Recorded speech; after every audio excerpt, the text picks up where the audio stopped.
Dear students, आपका पुनः बहुत बहुत स्वागत है हमारे इस यूट्यूब चैनल में।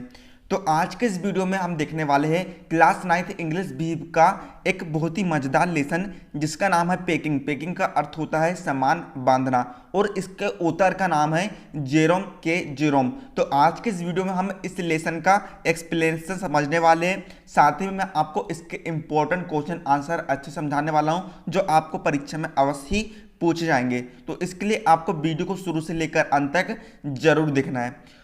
तो सबसे पहले हम देख लेते हैं इसमें कैरेक्टर। तो इसमें 4 कैरेक्टर है, जिसमें से पहला तो ऑथर स्वयं है, दूसरे कैरेक्टर का नाम है जॉर्ज, तीसरे कैरेक्टर का नाम है हैरिस और चौथा कैरेक्टर एक डॉगी है ना। तो इसमें होता क्या है, यहाँ पर पैकेजिंग के बारे में बताया गया है। जब भी हम आपने देखा हो, जब भी हम यात्रा पर जाते हैं तो उससे पहले हम पैकिंग करते हैं, हम अपने सामानों को बांधते हैं। तो इसमें पैकिंग का एक बहुत ही मज़ेदार किस्सा व्यक्त किया गया है। चलिए अब हम इसे समझ लेते हैं। तो देखिए यहाँ पर ऑथर और उसके 2 और दोस्त हैं, वे यात्रा पर जा रहे होते हैं। तो इससे पहले उन्हें पैकिंग करना पड़ता है। तो जो ऑथर रहते हैं वे उनके फ्रेंड को कहते हैं कि मैं पैक करूँगा, जो सामान है मैं उसे पैक करूँगा, क्योंकि मैं अपनी पैकिंग की कला पर गर्व महसूस करता हूँ। और जो पैकिंग है उसकी कई कला में से एक कला है जो वह कर सकता है। और जब जॉर्ज और एरिस पर इस बात को उन्होंने कहा तो ऑथर ने कहा कि वह यह मामला मेरे ऊपर छोड़ दे, मैं पैकिंग खुद कर सकता हूँ। तो वह उसके प्रस्ताव पर तैयार हो गए और जॉर्ज जो है वह कुर्सी पर बैठ जाता है और हैरिस भी अपने टेबल पर बैठ जाता है और अपने पैरों को फैला लेता है। उम्मीद है आपको समझ में आ रहा होगा। लेकिन ऑथर यही नहीं चाहता था। उसका मतलब था कि मैं बॉस बन जाऊं, मैं एक आदेश देने वाला बन जाऊं और जो हैरिस और जॉर्ज है वे उसके निर्देशों के अनुसार कार्य करें, है ना। अर्थात जो ऑथर है वह चाहता था कि जो हैरिस और जॉर्ज है वे उसके ऑर्डर के अनुसार काम करे। और उसे ये चीज़ भी अच्छा नहीं लगता था कि जब मैं काम कर रहा हूँ तब दूसरे लोग कुछ काम नहीं कर रहे हैं। अब देखिए आगे क्या होता है। आगे होता है कि जो जॉर्ज वो ऑथर बताते हैं कि एक बार ऐसा ही होता है, जब मैं एक व्यक्ति के साथ काम कर रहा था तो वो भी यही हरकत कर रहा था, है ना। ऑथर ये चाहता है कि मैं ये चाहता हूँ कि मैं उठ खड़ा हूँ और नियंत्रण करूँ, ठीक है। अब मैं जो काम कर रहा हूँ उन्हें निर्देश दूँ कि आप ऐसा करो, आप वैसा करो। यहाँ पर ऑथर यह चाहता है। लेकिन ऑथर यह बात अपने मन में कहता है, फिर वह उनके दोस्तों को कुछ नहीं कहता है और वह पैकिंग करना शुरू कर देता है ना। वह सोचता है कि ये काम ज़्यादा लंबा होगा, लेकिन फाइनली उसने बैग का काम पूरा कर दिया और फाइनली उसने बैग की चेन को लगा दिया। लेकिन इसके बाद ही हैरिस कहता है कि क्या तुमने इसमें अपने बूट नहीं रखे हो। तो फिर जो वो जॉर्ज है, ऑथर इस बात से चिढ़ जाता है और वह कहता है कि जब मैं चेन बंद कर रहा था तब तक तो तुमने कुछ नहीं कहा, और जैसे ही मैंने चेन बंद कर लिया तो तुम इस बात को कहने लगी कि क्या तुमने अपने जूते इसमें नहीं रखे हो। तो जॉर्ज है वह हंसने लग जाता है। तो जब वह हंसता है तो उसे लगता है कि यह मुझे चिढ़ा रहा है और यह मुझे मूर्ख समझ रहा है। लेकिन फिर ऑथर अपने बैग को खोल लेता है और फिर बूट्स को अंदर पैक कर लेता है।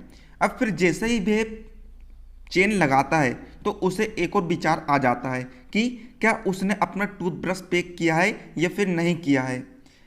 टूथब्रश एक ऐसी चीज़ है जो उसके मस्तिष्क में आती रहती है जब भी वह यात्रा पर होता है। उसने एक सपने से देखा था कि उसने उसे पैक नहीं किया है। होता क्या है, जब भी वह कहीं यात्रा पर जाता है तो वह टूथब्रश को पैक कर लेता है, लेकिन उसे ये याद नहीं रहता है कि उसने टूथब्रश को पैक किया है। और फिर वह उसे फिर से चेक करता है कि उसने टूथब्रश को पैक कर रहा है या फिर नहीं कर रहा है। तो फाइनली वह उन सभी चीज़ों को फिर से चेक करता है, बैग खोलता है और कई सारी वस्तु को उलट पुलट करता है, लेकिन फिर भी उसे टूथब्रश नहीं मिलता है। फिर वह क्या करता है एक एक करके चीज़ों को निकालता है और हिला डुला कर देखता है और फिर उसे एक जूते में टूथब्रश पड़े मिलते हैं। फिर उसे फिर से वह बैग में पैक करता है। जब ओथर ये सारा काम समाप्त कर लेता है तो जॉर्ज पूछता है कि साबुन अंदर है या फिर नहीं, लेकिन ओथर को इस बात की बिल्कुल भी परवाह नहीं होती है कि साबुन अंदर है या फिर नहीं है। फिर वह फाइनली बैग को धक्के से बंद कर लेता है और फिर वह पाता है, उसे याद आती है कि उसने चश्मा पैक कर दिया है बैग के अंदर, लेकिन चश्मा से मुझे तो देखना पड़ेगा, चश्मा का मुझे अभी उपयोग लगेगा। तो फिर वह बैग को खोलता है और चश्मे को बाहर निकाल लेता है। फाइनली बैग को वे 10:05 को रात में बंद कर देते हैं और फिर हैरिस कहता है कि हमें 12 से भी कम घंटे में यात्रा शुरू करनी पड़ेगी, हमारे पास यात्रा शुरू करने के लिए केवल 12 घंटे से कम है। तो वह सोचता है कि तुमने बहुत काम कर लिया है, अब उसे और जॉर्ज को थोड़ा आराम करने की ज़रूरत है। तो ओथर इस बात से सहमत हो जाता है और वह सोने के लिए चले जाते हैं। और फिर हैरिस जो है वह अपने हल्की दिल की भावना से काम करना शुरू करता है और जब वह काम करता है तो वह ऐसा दिखाता है कि मानो वह दिखाना चाह रहा हो कि काम को कैसे किया जाता है, पैकिंग को कैसे करते हैं, लेकिन ऑथर कोई भी टिप्पणी नहीं करता है, वह उसके काम को देखते रहता है। लेकिन जब वह देखता है तो उसे ऐसा लगता है कि जो हैरिस है वह दुनिया का सबसे खराब पैक करने वाला व्यक्ति है। और वह देखता है कि उसने प्लेट्स और कप्स और केतली और बोतलों का और जार व कचड़ुओं का और स्टोव और केक्स का, टमाटर का इत्यादि एक ढेर रखा और उसे ऐसा लगा कि यह सब मिक्सचर होके एक मज़ेदार जैम बनने वाला है। जैम में कई सारी चीज़ों का मिक्सचर होता है ना। और यही हुआ, उसने एक कप को तोड़ दिया, यह उसकी शुरुआत थी। और फिर उसने क्या करा, स्ट्रॉबेरी जैम को एक टमाटर के ऊपर पैक कर दिया और टमाटर चूर चूर हो गया। फिर टमाटर का रस बिखर गया तो उसे एक चाय के चम्मच से उठाना पड़ा। अब जॉर्ज को सामान उठाने के लिए आगे आना पड़ता है तो उसके जो पैर है वे मक्खन पर पड़ जाते हैं, लेकिन फिर भी ऑथर कुछ नहीं कहता है और उसे ऐसा लगता है कि जो ऑथर है वह कुछ नहीं बोल रहा है, तो अर्थात यह हमें चिढ़ा रहा है। यह बात वह महसूस कर लेता है। इस बात से उसे बहुत निराशा होती है और वह उत्तेजित हो जाता है। जब ऑथर के जो पैर हैं वह उन चीज़ों पर पड़ जाते हैं तो फिर क्या होता है, और फिर उनका फ्रेंड कचौड़ियों को नीचे रख देता है और उनके ऊपर भारी चीज़ें रख देता है। तो जब कचौड़ियों को ऊपर भारी चीज़ रखी जाती है तो कचौड़ियाँ पूरी तरह से टूट जाती है, चूर चूर हो जाती है। फिर उनके फ्रेंड से हर चीज़ पर नमक बिखर जाता है और मक्खन जो है वह फर्श पर बिखर जाता है। लेकिन जो जॉर्ज है उसे अपने स्लीपर से निकालता है और उसे एक केतली में रखने की कोशिश करता है, अर्थात एक पात्र में रखने की कोशिश करता है। फाइनली उसका फ्रेंड उसे खुरसता है और एक कुर्सी पर रख देता है, लेकिन हैरिस जो है वह उस पर बैठ जाता है और उसे याद आता है कि जो मक्खन है वह कहाँ गया, तो वह उसे पूरे कमरे में ढूंढने लगता है। फिर हैरिस कहता है कि मैं कसम से कहता हूँ कि मैंने उसे 1 मिनट पूर्व कुर्सी पर रखा था, लेकिन उसे तो ये बात पता ही नहीं है कि वह कुर्सी पर खुद ही बैठ गया था। ठीक है, तो फिर वह कहता है कि मैंने तुम्हें ये स्वयं करते देखा था। फिर वे कमरे के चारों ओर उसे ढूंढने लग जाते हैं और एक दूसरे को घूरने लग जाते हैं। फिर जॉर्ज कहता है कि मैंने अभी तक ऐसी असाधारण घटना नहीं सुनी। हैरिस कहता है इतनी रहस्यमय। फिर फाइनली उसे मक्खन मिल जाता है और उसे एक वो पात्र में पैक कर लेते हैं। फिर इस दृश्य में एंट्री होती है एक कुत्ते की, डॉग की एंट्री होती है जिसका नाम है मोंटमोरेंसी। वह एक ऐसा कुत्ता है जो कि डी टाइप का है। जब तक उसे कोसा ना जाए तो वह उसे सुख नहीं मिलता है ना। और ऑथर को लग रहा था कि कहीं वह सिर दर्द ना बन जाए, क्योंकि उसने कई लोगों को पागल बना दिया था। जब तक उसके सिर पर चीज़ फेंकी ना जाए तो वह महसूस करता है कि उसका जीवन व्यर्थ हो गया, अर्थात जो कुत्ता है वह डी टाइप का कुत्ता है। कुत्ते को जब कोई भी कोसता था उसे बड़ी मजा आती थी, उसे ऐसा लगता था कि भाई उसके जीवन का उच्चतम लक्ष्य है। जब वह अपने लक्ष्य में सफल हो जाता था तो वह अपने आप पर बहुत गर्व करता था। अब देखिए आगे क्या होता है, वह आ जाता है और कई सारी चीज़ों पर बैठ जाता है जब वह पैकिंग कर रहे थे। ठीक है, तो जब कभी भी हैरिस या जॉर्ज किसी चीज़ के लिए हाथ बढ़ाते थे तो उसकी अर्थात कुत्ते की जो ठंडी नर्म नाक होती है उनके हाथ में उस वस्तु की जगह आ जाती थी जिस वस्तु को वह निकालना चाहते थे। कुत्ते ने अपने पैर जेब में डाल देता है, कई सारी ऊंची नीची हरकत कर देता है, लेकिन हरकत करने के बाद जो हैरिस है वह उसे फ्राइंग पैन से मारकर भगा देता है, उसके सर पर वह फ्राइंग पैन मार देता है। अंततः फाइनली 12:50 तक पैकिंग पूरी हो जाती है और उन्हें उम्मीद होती है कि उन्हें सुबह तक कोई भी चीज़ टूटी नहीं मिलेगी। फिर वे कहते हैं कि हम सोने के लिए तैयार है। हैरिस भी हम लोगों के साथ सोना चाहता था और हम ऊपर चले जाते हैं। अब तो वह 3 लोग रहते हैं तो तीनों लोग सोने के लिए सिक्के को उछालते हैं, अर्थात टॉस कर लेते हैं कि कौन किसके साथ सोएगा। तो फाइनली यह निष्कर्ष निकल के आता है कि हैरी जो है वह ओथर के साथ सोता है। सभी साथी लोग कहते हैं कि मैं तुम्हें कितनी बजे जगाऊंगा, तो हैरिस कहता है कि मुझे 7 बजे जगा देना, लेकिन ओथर कहता है कि नहीं 6 बजे जगा देना, मैं इससे पहले कुछ पत्र लिखना चाहता हूँ। लेकिन सभी के जो मत होते हैं वह भिन्न भिन्न होते हैं। तो फाइनली वे कहते हैं कि ना तुम्हारा ना मेरा, हम तुम्हें 6:30 बजे जगाएंगे। तो फाइनली हमने कहा कि जॉर्ज हमें 6:30 बजे जगा देना, लेकिन जॉर्ज इसका कोई भी उत्तर नहीं देता है क्योंकि वह थोड़े समय के लिए सो जाता है। अब तीनों दोस्त जो है वे शरारती टाइप के रहते हैं, तो वे ओथर और हैरिस ऐसा सोचते हैं कि हम एक काम करते हैं, हम जो बाल्टी है उसे ऐसी जगह पर रखते हैं कि जब भी सुबह जॉर्ज उठेगा तो उसका जो पैर है वह पानी पर जाएगा और वह लड़खड़ाकर नीचे गिर जाएगा। इस प्रकार से वह शरारत करते हैं और फाइनली वह सो जाते हैं। तो इस प्रकार से फाइनली कुछ मज़ेदार कहानी थी। उम्मीद है आपको पसंद आई होगी वाली कहानी। यहाँ पर पैकिंग की जो मज़ेदार दृश्य है उसका वर्णन किया गया है। चलिए अब हम इनके फाइनली इंपॉर्टेंट क्वेश्चन आंसर को अच्छे से समझ लेते जो कि आपको परीक्षा में पूछे जा सकते हैं। देखिए छात्रों, यहाँ पर हमारा पहला इंपॉर्टेंट क्वेश्चन है, क्या है, how many characters are there in the narrative, अर्थात इस वर्णन में कितने कैरेक्टर है, अर्थात कितने पात्र हैं, हमें उनके नाम बताना है। और वह कहता है कि कुत्ते को मत भूलना। तो इसका उत्तर है there are 4 characters in the narrative, अर्थात इस वर्णन में या फिर इस लेसन में टोटल 4 कैरेक्टर है। देयर नेम्स आर, उनके नाम है। पहला है द नेरेटर, अर्थात ऑथर का नाम है ना, क्या नाम है उनका, जेरोम। दूसरा व्यक्ति का नाम है जॉर्ज, तीसरे व्यक्ति का नाम है हैरिस और चौथा जो कुत्ता है उसका नाम है, क्या नाम है उसका, मोंटमोरेंसी। तो इस प्रकार से यहाँ पर इसका आपको उत्तर लिखना है।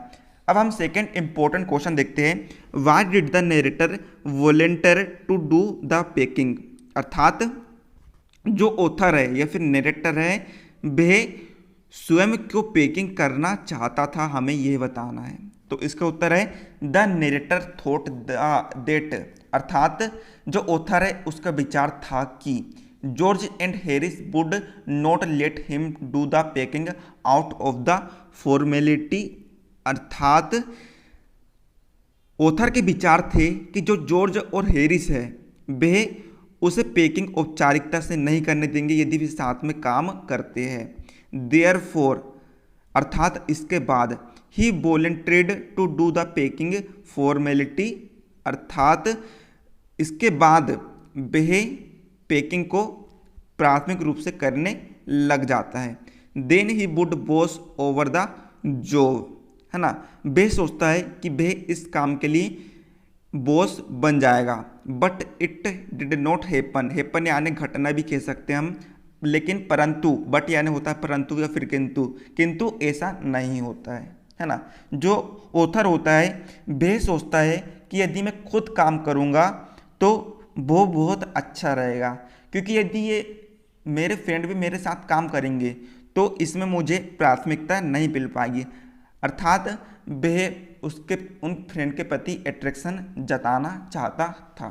अब देखिए हमारा तीसरा क्वेश्चन देखते हैं, how did George and Harris reacted to this, अर्थात जॉर्ज और हैरिस ने इस पर क्या रिएक्ट करा, है ना, कैसा रिएक्ट करा या फिर प्रतिक्रिया दी। रिएक्ट का अर्थ होता है प्रतिक्रिया।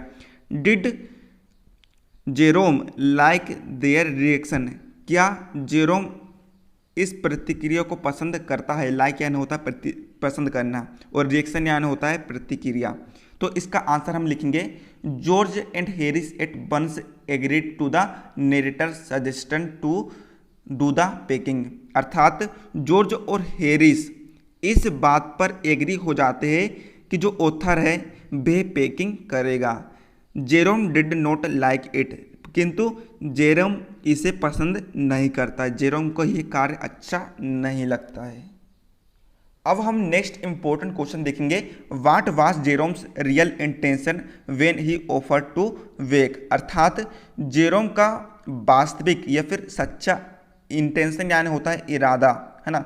जेरोम का वास्तविक इरादा क्या था जब उसने पैक करने का प्रस्ताव किया। ऑफर यानी होता है प्रस्ताव या फिर आदेश भी कह सकते हैं। इसका आंसर में आप लिखेंगे, his real intention to boss the job, अर्थात will George and Harris did the packing, अर्थात उसका वास्तविक इरादा इस कार्य पर बॉस बनने का था जब जॉर्ज और हैरिस पैकिंग कर रहे हो, but their agreement to his packing irritated him, पर उनकी सहमति ने उसे नाराज कर दिया। इरिटेटेड यानी होता है नाराज करना, है ना। उम्मीद है आपको समझ में आ रहा होगा। अब हम नेक्स्ट क्वेश्चन देखते हैं, where did Jerome finally find the toothbrush, है ना। जेरोम कौन है, ऑथर का नाम है ना, अर्थात जो जेरोम है उसको फाइनली उसका टूथब्रश कहाँ पर मिला। फाइंड यानी होता है खोजना या फिर मिला, है ना। तो इसका आंसर में हम लिखेंगे, Jerome finally found his toothbrush inside a boot, अर्थात जेरोम को फाइनली उसका टूथब्रश जूते के या फिर बूट के अंदर मिलता है। Then he repacked the things once more, उसने फिर सारी चीज़ों को फिर से पैक किया। अब देखिए हम नेक्स्ट क्वेश्चन देखते हैं, what did George and Harris offer to pack and why, अर्थात जॉर्ज और हैरिस ने क्या पैक करना प्रस्तावित किया या फिर ऑफर किया, एंड वाई अर्थात और क्यों। तो इसका आंसर में हम लिखेंगे, George and Harris offer to pack, George और हैरिस ने पैक करने का ऑफर किया। Because the hampers were yet not packed, क्योंकि हेम्पर्स की पैकिंग अभी नहीं हुई थी। They thought they had better to do the rest, अर्थात वह उस काम को बहुत अच्छे तरीके से कर सकते हैं। But they started breaking things, परंतु वह चीज़ों को तोड़ना प्रारंभ कर देते हैं क्योंकि उन्हें पैकिंग उतने अच्छे से नहीं आती है। अभी मैंने शॉर्ट क्वेश्चन को देखा था, अब हम लॉन्ग क्वेश्चन को देखेंगे जिसको उत्तर आपको लगभग 100 से 150 शब्द में देना है। तो देखिए हमारा क्वेश्चन है, ये आखिरी क्वेश्चन है हमारा इम्पोर्टेंट वाला, of the three Jerome George and Harris, अर्थात तीन व्यक्ति जेरोम जॉर्ज और Harris, who do you think is the best और वर्स्ट पेकर, है ना। जेरोम जॉर्ज और हैरिस में से सबसे उत्तम, सबसे बेस्ट या फिर सबसे खराब पेकर कौन है। Support your answer with details from the text, ठीक है, तुम्हें तुम्हारा उत्तर देना है। तो इसका आंसर हम लिखेंगे, आंसर में आप लिखेंगे, both George and Harris are worse packer than Jerome, अर्थात जेरोम की तुलना में जॉर्ज और हैरिस दोनों ही सबसे खराब पेकर है। The difference is of degrees only us regards packing in general वे। जहाँ तक सामान्य पेकिंग की बात है, the three of them create confusion and confusion only. तीनों ही भ्रम पैदा कर देते हैं, तीनों ही कंफ्यूज होते हैं कि उन्होंने क्या पेक किया है, लेकिन पेक करने के बाद वे भूल जाते हैं। हाउ एंड वेयर, यह कैसे हो सकता है। He packs his spectacle in the bag but forgets it. वह उसके चश्मे को पेक करता है परंतु वह बाद में भूल जाता है कि उसने पेक करा है या फिर नहीं करा है। Then he remembers his toothbrush and opens the bag. फिर वह याद करता है कि क्या उसने टूथब्रश पेक किया है, फिर वह बैग को ओपन करके देखता है। He finds it in the boot. वह उसके टूथब्रश को बूट के अंदर पाता है। Now about George and Harris. अब जॉर्ज और हैरिस के बारे में हम बात करते हैं। The author himself says that. Author खुद ही कहते हैं Harris is the worst picker in the world. जो हैरिस है वह दुनिया का सबसे खराब पेकर है। Both started packing. वह दोनों पेकिंग को स्टार्ट करते हैं। There are piles of plates, cups, kettles, bottles, jars, pies, stoves, cakes, tomatoes etc, है ना। अर्थात प्लेटों, इन सभी चीज़ों के वे ढेर लगा देते हैं। They break cups. वे कप को तोड़ देते हैं। Harris packs strawberry jam on the top of a tomato.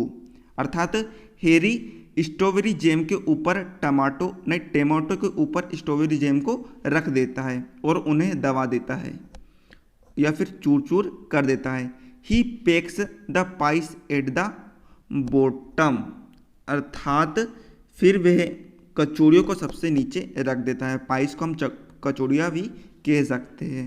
Then he puts heavy things and smashes the pies in. फिर वह कचौड़ी को ऊपर भारी चीज़ें रख देता है। George treads on the butter.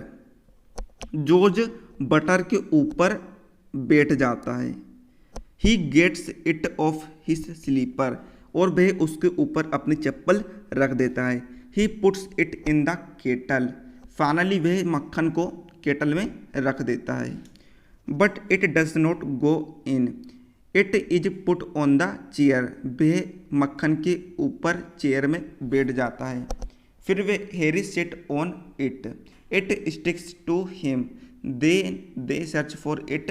It is disorder everywhere as things after things get broken. इसके बाद एक के बाद एक चीज़ें टूटने लग जाती है। तो इस प्रकार से मैंने आपको आज के इस वीडियो में इस लेसन के सारे क्वेश्चन आंसर और एक्सप्लेनेशन अच्छे से समझा दिया हूँ। तो उम्मीद है आपको समझ में आ गया होगा, आप इसे तुरंत याद कर लेना। तो मिलते हैं अगले वीडियो में, जब तक के लिए जय हिंद जय भारत।